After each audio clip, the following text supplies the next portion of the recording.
Every one of us has our own wants and needs. We have dreams that we want to fulfill for ourselves and for our loved ones. As a millennial, there are a lot of trends are arising, and the truth is not every one of us can afford to have it or buy it. We don't have the same status. Some are rich and some are poor. Others have their financial problems to the point that they can't buy what they want, to the point that they hate their parents because of what they're experiencing. Material self for me is an obsession with materials that reflects your personality as a person, like owning it. As yours, like you have a dress, you will designate it as your wardrobe. I can hear a lot about being a stubborn because his or her parents can afford what he wants. This is the problem of us millennials. We do first what we desire and do not think of others. Being a materialistic person is not a problem, but we must have to control it. We must know our limitations. In my case, my first priority is my family, but I don't let myself will be left behind if I know I can have it or I know I can. For me, it is my award for myself for all the things I did, not just for myself, but also for others and my family. I know that everyone wants something, but let's just think first before doing it. Materials can be seen everywhere and anytime, but the people around you will just pass by, so you must pay attention to the now and be ready for the future. Thank you. Good day everyone, I am Dolyani C. Soganov and here's my reflection video. Ang pinakamaraming items na nasa listahan ko ay napabilang sa B at F. B. Items that are related with my body. At F, items that are related or intended to my family. Ang mga items na napabilang sa B na nasa listahan ko ay gitara, non-fiction books at DSLR camera. Those things serves as a symbol of my identity. Sa pamamagitan ng mga items na iyon ay naipapakita ko ang mga hilig ko. I tend to express myself through those things. It seems like they are part of my system of who I am. Sa F naman, ang mga items na napabilang doon na nasa listahan ko ay foods, car, at house. Generally speaking, my family is my topmost priority. They are my treasure and I can't live without them. They are very important to me kasi sila yung nagsisilbing inspirasyon ko upang makamit yung mga pangarap ko sa buhay. Yun lamang po at maraming salamat. In our modern world, it is evident how people value material things more than the essence of life. An example of these are family, friends, and even if a person like me. I value my material things such as house, phones, jewelry, and clothes more than the essence of life because it is important to me. I always take care to use it because it is expensive. And we all know that people judge you by looking at the brand of your clothes. Yes, I agree that because I also experience insult by other people just because of my clothes that I wear, which is okay. But what I didn't listen what they said to me because I wasn't rich enough to buy expensive things. All of these material things become our sole concern, and sadly, that our life runs nowadays. Although people who possess their wants and needs tend to be happier, I don't think so that material possession should be a way to find happiness because not everyone is financially capable to buy everything they wanted. So, it is important to have a proper mindset and be mindful in purchasing to avoid unnecessary problems. Material self is made up of everything that a person owns, like his or her car, shoes, clothes, and even his or her friends and family. In our modern world nowadays, there are many people who prefer those who will give them a short-term pleasure, like their shoes, cell phone, like shoes and other that make them happy. But I can say that I cannot blame them because some of people they develop being materialistic person tendency as an adaptive response to their problem. Example of that is that to cope with the situations that make them feel anxious and insecure, such as difficulties in family relationship.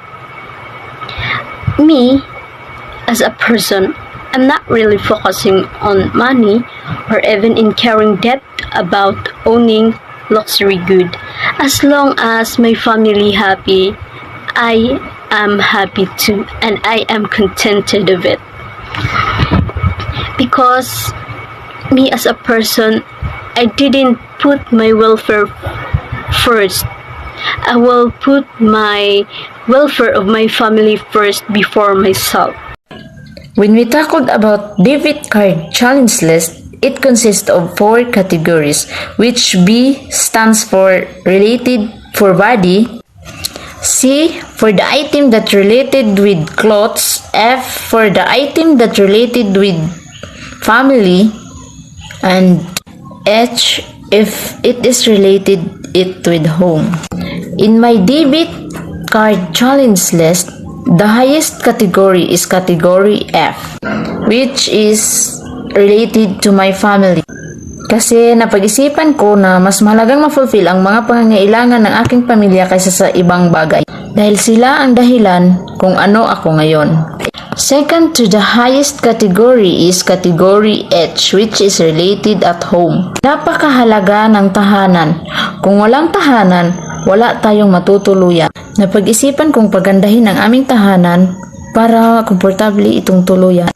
Third is category C, which is related to clothes. Ito rin ay isa sa mahalagang bagay pero maging praktikal tayo. Pwede itong paglumaan. Kaya naisipan ko na mas mabuting unahin ang pamilya at ang bahay bago ang aking pansariling kapakanan. Lastly, the category B, which is related to my body. Ito ang panghuling kategorya na aking na isulat sa debit card challenge list dahil hindi naman ito masyadong mahalaga para sa akin. My reflection about the material self, it is the one place where I can walk and sit down and be myself, whether I rent it, remodeled it, or built it with my hands. Let's face it, I care for my home because this is my safe haven. The one place I can hang out in my pajamas, and it doesn't matter if I want to be left alone and feel the need to escape in my hideaway of my entertainment destination and for event memories and made in this place. It meant to be filled with my family and friends because it is a shrine or things that have the biggest impression on me. And I displaced this collection to remind myself of meaning behind me. My home should be the subject of my life, my topic, and the theme requires no to extra effort. In my modern world, it is the evident how for me value materials, things more than the essence of my life. My family and my friends, even peace of mind people judge for me by looking what is my material that I reflect myself. So, it is the important to look around all you see and be grateful for the things I've chosen to surround myself. The significance of objects in my life are an extension who I am and my important to unique I feel as the sake in my life. This is no place like home that I choose in my reflection about the material self. Sa debit card challenge listing ay inatasan kaming itala ang mga bagay na gusto naming bilhin at pagkatapos ay iklasipay sa 4 na kategorya. Ito ay ang B, related to my body, C, related to clothes, F, intended to my family, at ang huli ay ang H, related to home.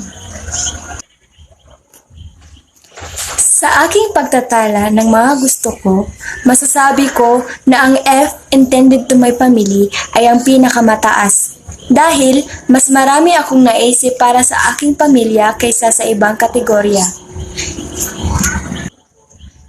Ito ay dahil mas naisip ko sa ngayon ang aking pamilya kaysa sa ibang bagay.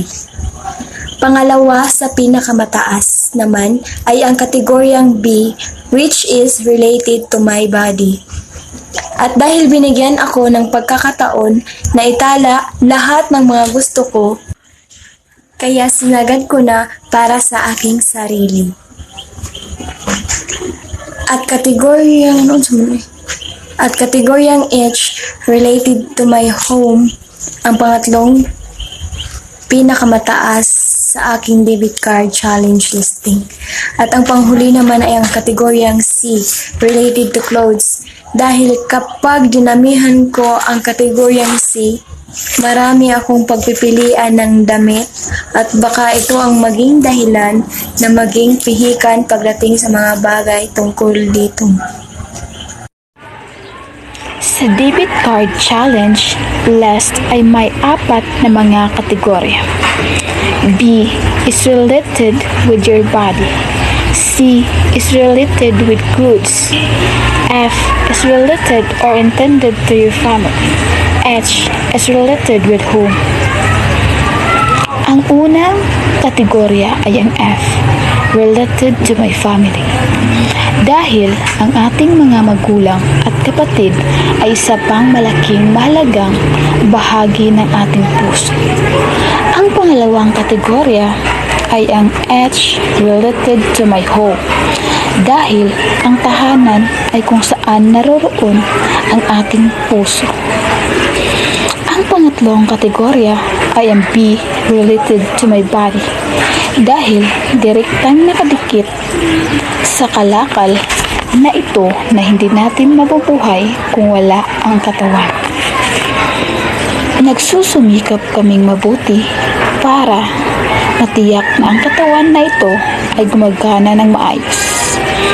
Ang panghuling kategorya ay ang C, related to my clothes. Dahil ang damit ay nagdadala ng mas maraming impormasyon kaysa sa tatak at ang kawastuhan ng pag-uugali.